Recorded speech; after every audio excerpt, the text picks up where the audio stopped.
നോമ്പ് കഴിഞ്ഞിട്ട് സ്റ്റാർട്ട് ചെയ്യാൻ നമുക്ക് 4 വീടിൻ്റെ വർക്ക് ഉണ്ടായിട്ടുണ്ടോ. അതിൽ ഒന്നിപ്പോൾ നമ്മൾ ടിൻഡിലാക്കി ഹൈറ്റാക്കിയിട്ടുണ്ട്. രണ്ടാമത്തെ വീടിൻ്റെ വർക്ക് ഇന്നിപ്പോൾ സ്റ്റാർട്ട് ചെയ്യാൻ വേണ്ടി പോവാണ്.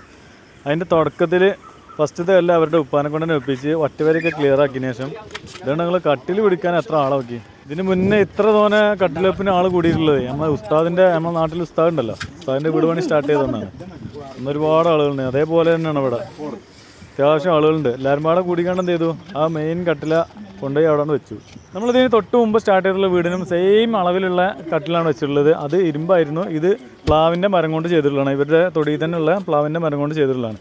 ഇനി തൊട്ട് ഇതിൻ്റെ ചാരിയിട്ട് നമുക്ക് ഒരു 3 മീറ്റർ വീതിയും 2.10 ഹൈറ്റുള്ള ഒരു വിൻഡോയും കൂടി ഫിറ്റാക്കി കൊടുക്കണം. 2.20 മെയിൻ ഡോറിൻ്റെ ഹൈറ്റിക്ക് പൊക്കാൻ വേണ്ടിയിട്ടേ, ഇത് 2.10 ഉള്ളൂ വിൻഡോൻ്റെ ഹൈറ്റ്. അപ്പോൾ അത് 2.20 പൊക്കാൻ വേണ്ടിയിട്ട് താഴെ ഒരു 4 ഇഞ്ച് ബ്ലോക്കൊക്കെ വെച്ചാണ് സെറ്റാക്കി കൊടുത്തിട്ടുണ്ട്. ഇന്നിപ്പോൾ അളവും മറിയും മട്ടൊക്കെ തിരിച്ച് ഒറ്റവരി റെഡിയാക്കില്ല കാര്യമായിട്ടുള്ള പണി. അത് കഴിഞ്ഞ് ഈ വിൻഡോ ഫിറ്റാക്കി അതാണ് ടൈറ്റാക്കിയിട്ടുണ്ട്.